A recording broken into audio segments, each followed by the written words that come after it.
All right. So we're into the Solo Sesh-A-Thon for April, and I'm gonna start before I do my very first session by just giving a quick recap of what brought me to this point in the adventure, and I am going to endeavor to keep it short. But so right off the bat, my characters decided that they were going to they got a job to go get um, get this artifact to bribe a nobleman to save this guy from getting executed. They journey to the top of this mountain where they find a knight named Sir Tucker Rose, and he's in the middle of battling it out with some gnolls, but he's gone there to make a sacrifice to get a blessing for a journey he's going on. So they kill the gnolls. Yarky, who is my goblin priest, which let me give a quick introduction. We've got Eliara, the elf wizard. We've got Yarky, the goblin priest. And then we've got Ulfric, the dwarf fighter. And they are our party.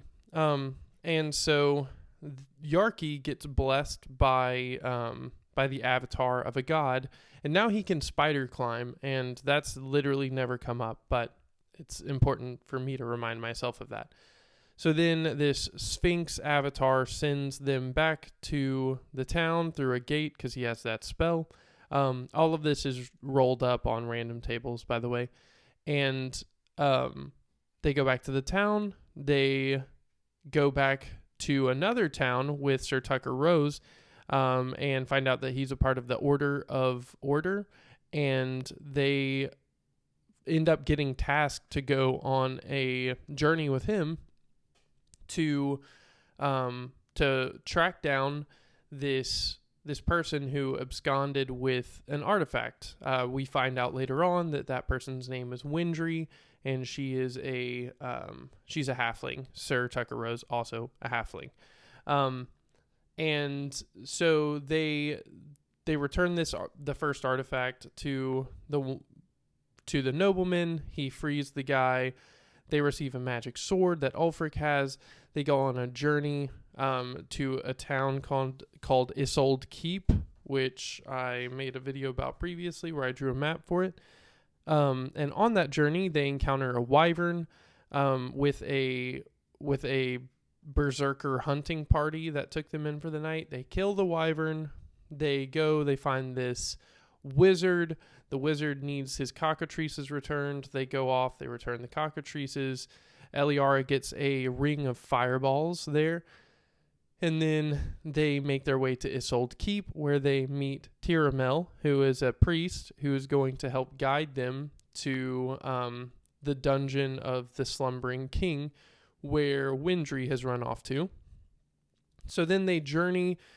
All of this, I could just be pointing sort of where they are. This is Isolde Keep right here. So then they start journeying from Isolde Keep up to, this is where the dungeon of the Slumbering King is. They start journeying on the way up there, and they encounter a dragon whose name is Dinzarjan, and he is curious, and he says, hey, I actually have heard about a really powerful magical item there. Take me, or like, I'll take you guys. And he kind of strong-armed them. So then he flies them up there. They go in.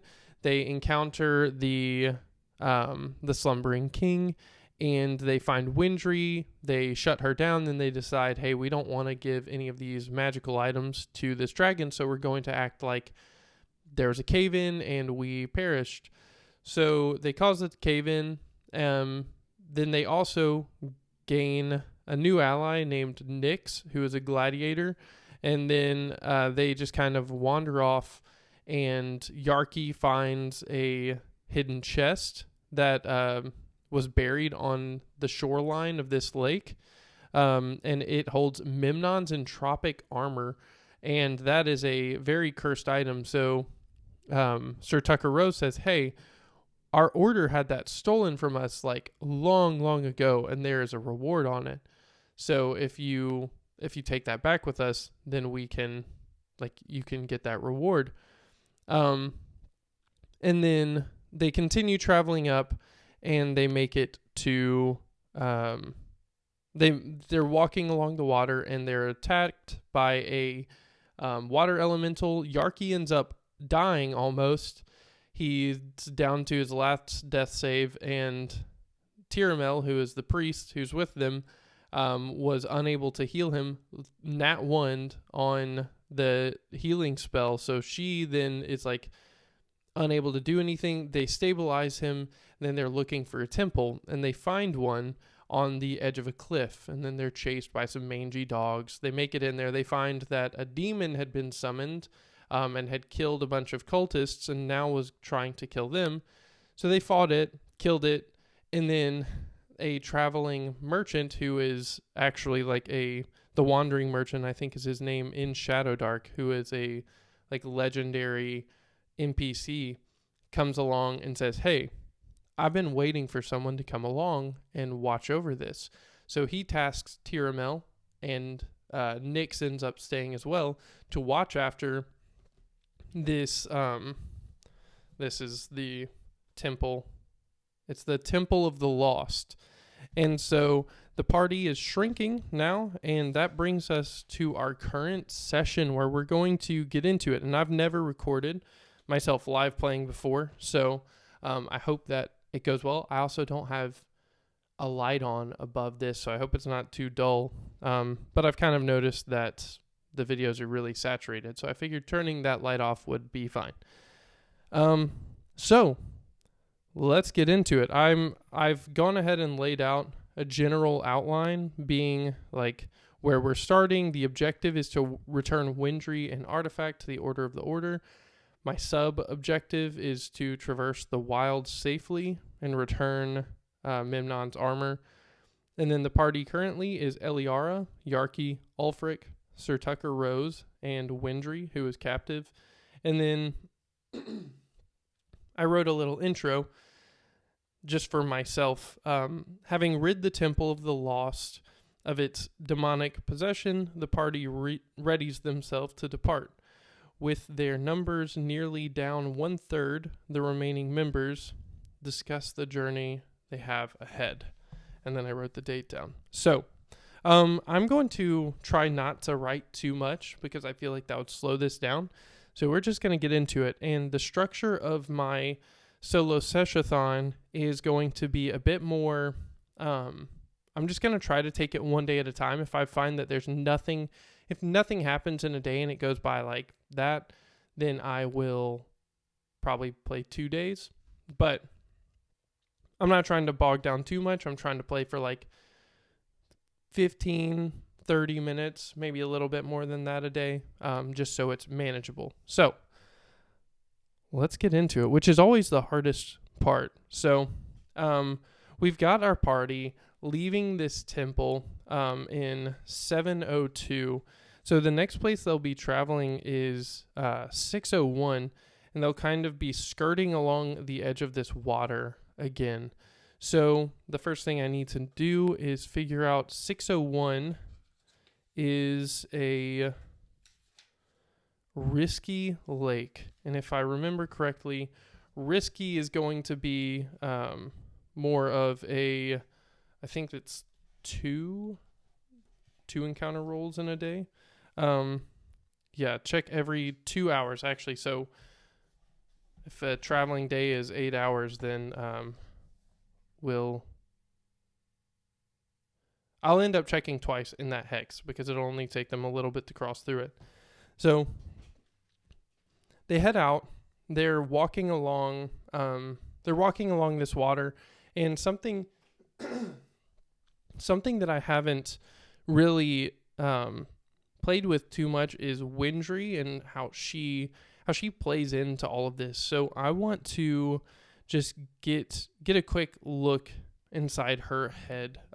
Actually, not look inside her head. I'm just gonna roll to see, has she been gagged during this time, or does she have a just the freedom to speak? So I'm gonna just ask, like, has she been gagged? No, but so we're gonna say no, but she has been Sir Tucker Rose has done a good job like keeping her off to the side and endeavoring to keep her from speaking too much. But in this time, she starts spouting off a little bit, and she starts saying that without Tiramel, without Nyx, that the party is not going to make it, and that they should release her so she can help out. She won't run away. She won't do anything like that. But if they free her from her bonds, then she will help out. They're going to just go ahead and dismiss this. I'm not even going to roll to see if they consider it, but it's something to consider going forward. If they have to free her, will they do it? Because Sir Tucker Rose has been scorned by her. So they're going, they're traveling through this hex right here in 601, and let's see if we have an encounter. We don't right away, and so it'll take about 4 hours to pass through this hex. So they continue walking on, and nothing has happened yet. They're just making their way along the water's edge. They aren't getting too close after their encounter, especially Yarki. He kind of stands a bit further away, having almost died, which now is a good time to kind of explain where the characters are at. They're all level 3. We've got Ulfric, who is a dwarf, and he is stout. He's got 18 AC right now, and he's got an HP of 22. He has a cursed plate armor that he found. So that's actually another like sub objective, is to get that curse removed. But he found that within the dungeon of the Slumbering King. So it takes up five inventory slots. So he is currently full. He has a strength of 14, and he is at max capacity. Yarki, actually we'll save Yarki for last. We've got Eliara. She is our elf wizard. AC of 11. She also leveled up to 3, and her HP is 9. For a wizard, that's fine. But then we've got this guy, Yarki. Goblin priest. His HP is 5. So we really only have one frontliner. I use for Sir Tucker Rose. Sorry about that. For Sir Tucker Rose, I just use a knight stat block from the book because I didn't want to encumber the party too much, and I do plan on dropping him off when we finally get back. But yeah, Yarki rolled 2 nat 1s on both of his level ups, and so he is a fragile little man, and we're trying to keep him safe. So they're making their way along, and they just start having casual conversations, just here and there, talking about the journey that's ahead and how they, let's actually see really quick if they have had much experience. Actually, we'll roll one by one. Ulfric first, then Eliara, then Yarki. Have they had experience just traversing the wilds? Yes, but for Ulfric, but it's been a while. He was actually a scout in the military, I believe. Eliara's, yes, but it's been a while for her as well. She was a soldier. He was a scout. And then we got Yarki. Yes, but with a 19. So they've all had experience in the wilds, but not this area. They're new in this like continent, I guess you could say, because there's a shortage of heroes here, and so they came in to seek employment. And so yeah, they're not super familiar, but they're familiar enough. So I also haven't rolled too much to see if they get lost at this point, but as they get into all of this, I may start having them roll wisdom checks, or PCs in unfamiliar territory must have their navigator make an intelligence check upon entering a hex. On a failure, the group moves into a random adjacent hex. Okay, so I'll do that going forward as the water's easy for them to stick to, But once they get off the water, once they're in the swamps, we'll start rolling to see if they're getting lost. So, yeah, let's roll our next encounter check. Okay, so nothing happens as they are as they're rounding this risky part of the water here in 601, and let's see, are they able to stick to the water? No. So I'm not sure what it is that happens, but they decide that they can't stick to the water, and now's a good chance for us to roll on our prompts table. So let's do that. And I'm gonna get a drink of water, as you can tell. I need it.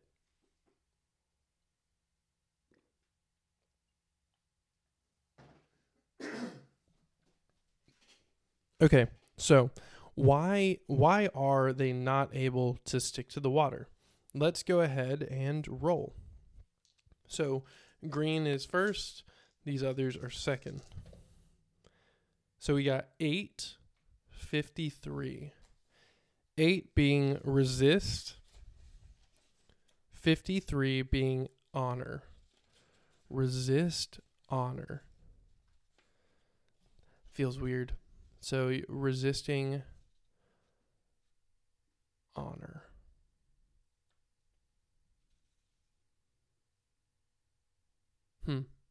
Yeah, this is where this is a strange one. Resist. Let's stick to resist a little bit more. And let's just say they meet some resistance. I think they probably maybe they spot a boat out on the water, and it actually looks kind of like it's kind of landlocked. When you look at it, it kind of comes down from the mountains, and it's in here. Maybe there's like a few offshoots that, like, there's water over here, so maybe something leads out from this lake to somewhere else. But this is a camp of barbarians. Maybe they send out some people every now and then. So maybe they spot some people who would just provide some resistance, and they just aren't. After the conversation they had that morning of their numbers being smaller, they decide that they don't want to get too close. They don't want to test it to see if these are friends or foe, because they aren't trying to fight right now. So honor in this case, maybe they're unsure of the honor of the people that are there. And you don't always have to go off of exactly what the prompt says. If you start getting an idea, just go with that. So I think that they spot a vessel and they decide that they don't need to go too close to it. So as they begin to enter a new hex, they're going to shoot off into 501, but we're going to see if they get lost or anything. So we're going to roll an intelligence check. Eliara should be our yeah, she's got an 18, so she got a +4 to this. And unfamiliar territory must have their navigator make an intelligence check upon exiting a hex. On a failure. So what is a failure in this case? So since they're close to water, I think we're gonna be fine. I'm going to go off of the tables that are in this book already. And we're going to go with a normal DC. Actually, we'll say it's even easy with a DC 9 for them not to get lost, since the water still is close by. So Eliara has a +4 to this. That's a 7. So with that +4, it comes to an 11. So if that would have been normal, if they didn't have the water there, they might have been getting lost. But they start to wander off into Hex 501, which is a risky swamp again, or it's a swamp now. So the thing about swamps is they are actually difficult terrain. So a swamp will take this will take them essentially 2 days to get through. Um, we can alleviate that a little bit by just saying that they stick to the edge of it just for tracking purposes, because it would be kind of weird going like half a day in one hex and half a day in the next. If you understand what I'm saying. If you don't, disregard that. But they're going to stick to the outer portion here that's not like quite on the water, but is right here. And we're going to see if they encounter anything during this day. So far, very uneventful. So I hope there's a little something, so it's not just nothing. But there's the fact of the matter as well is there are going to be some days that if I'm doing one day at a time with this, that I just don't actually encounter too much. I don't have anything too crazy going on, and in those days, I will attempt to build the world up a little bit more. But we'll see how that goes right now to see if we have an encounter. 2. So no encounter. They keep pressing on. It's getting a little later now, and this is the first time that they've ever really waded through a swamp, because the lands down here, they have a little swampy terrain, but it's pretty bad territory, so they try not to stick in it. The only other time they've ever been in a swamp, they saw like a skeleton, like a specter or something, leading some skeletons through it. So they just avoided it altogether. They were level 1. They weren't trying to get into anything. And so they kind of filed that away. But this is the first time they've been back in a swamp. And let's just see, like, is the swamp messing with people's heads? Yes. So I think that they're starting to realize that their journey is going to be much more difficult, because they were familiar with the way they came. There were roads, and now they're off the roads.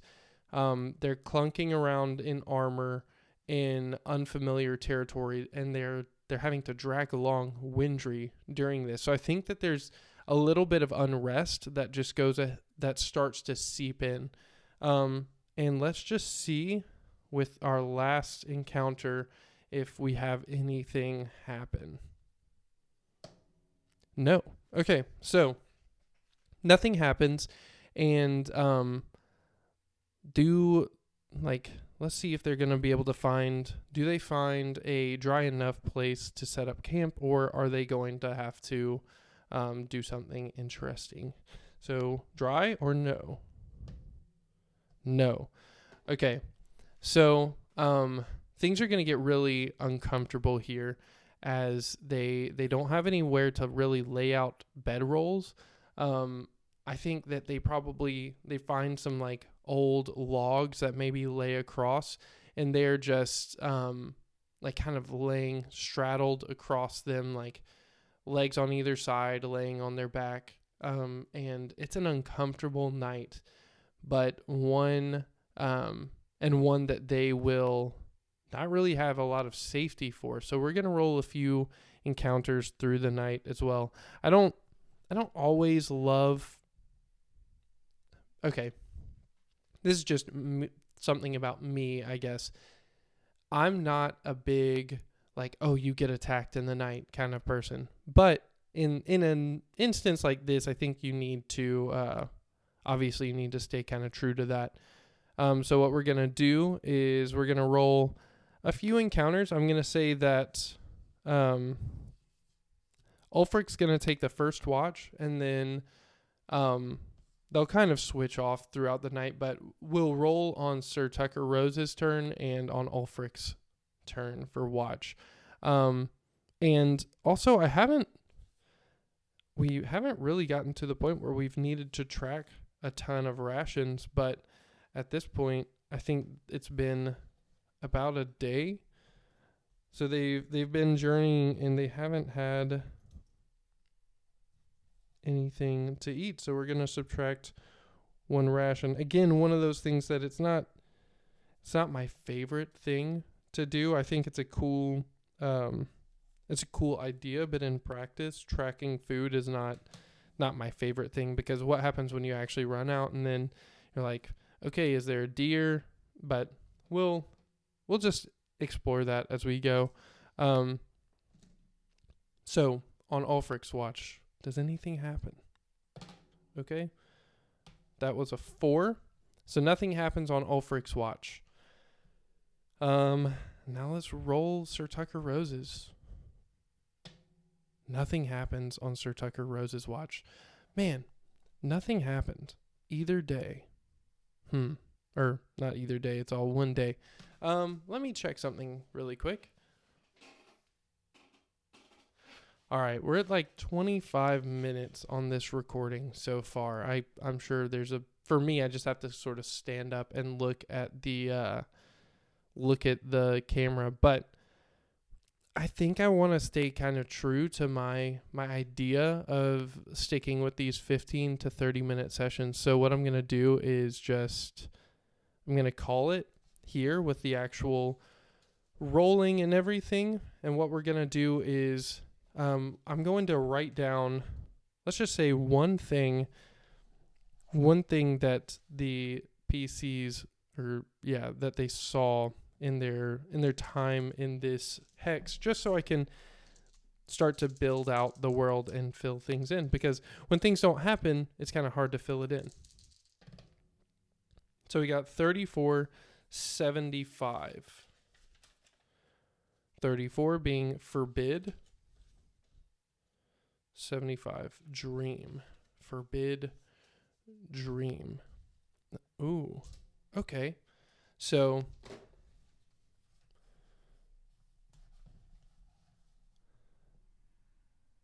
an aura that fills this place provides for like dreamless nights, but it's just an eerie darkness when you go to sleep. So an aura of eerie darkness fills the dreams of those who sleep here. Yeah.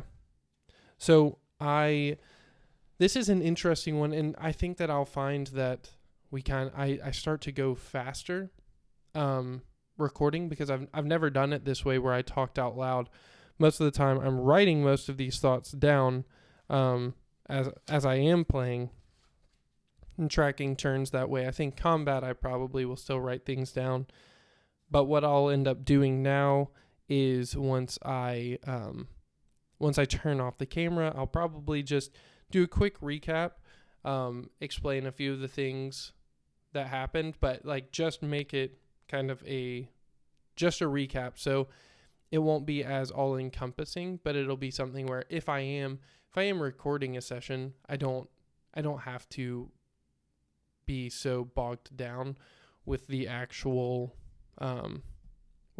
writing and tracking of things. So this has been my first day of the Solo Sesh-A-Thon, and I don't know that these may not be the most riveting sessions, the ones that I actually record, but I hope that through this I can start to develop better skills, better abilities to storytell to myself, and that I can just slowly become a better solo player. And the ultimate goal here is to just build a cool world where my players have journeyed through, and I know a bit more about this tower over here, about this little mushroom village.